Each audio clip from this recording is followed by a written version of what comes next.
So hopefully this was a good refresher for you to see that we had these definitions of the Fourier transform and the inverse Fourier transform.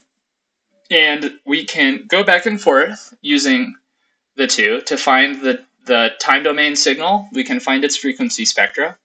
And we can also remember that these are related to the Fourier series that we talked about in our signals class. So the exponential Fourier series can be used to go back and forth to help us understand how the Fourier transform and the inverse Fourier transform work.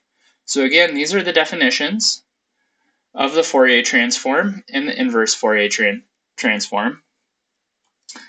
And when we have the Fourier transform and we're looking at the Fourier transform of GT, and we have a frequency valued frequency spectra, we sometimes, actually often, we like to write it using this polar form where we have a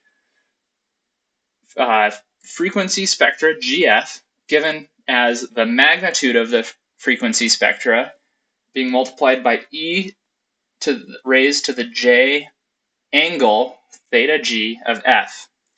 So we call this first part the frequency spectra, and we can call this absolute value or magnitude of the frequency spectra the amplitude spectra, and then we can call this theta GF the phase spectra.